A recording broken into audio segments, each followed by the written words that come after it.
So actually, in my dissertation, I looked at three sorts of charisma. So contemporary charisma, which which I explained as like that personal magnetism, somebody who's got like the sparkly personality.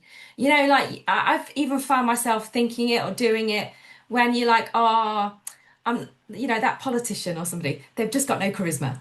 Like it's just something that feels innate in our language, and it means that they're probably not a very like charismatic, again the word, sparkly communicator, somebody who like dominates a room with their presence.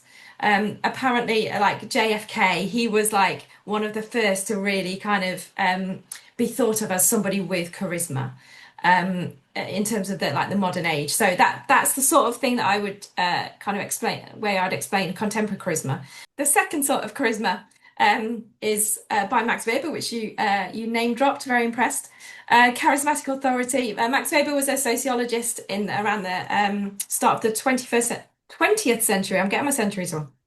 Early 1900s, and he unpacks the idea that people follow a leader because they are inspiring, and they almost develop like this godlike sort of status.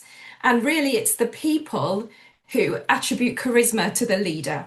And it's all kind of new and innovative, and a certain amount of time later, that charisma will routinize.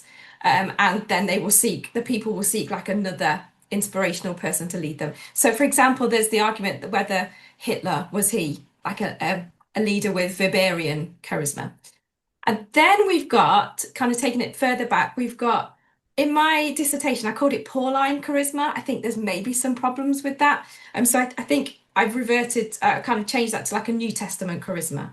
So with that sort of charisma, we're thinking about the gift of God's grace, and charisma in that way being gifted, and tied in deeply with the Spirit of God. Uh, New Testament charisma being about spiritual gifts, but also significantly being about the fruit of the Spirit. So for me, a New Testament charisma is a leader who leads with humility, who leads with, and this is, I focus quite a lot in the final part of my dissertation on this, a leader who leads with gentleness.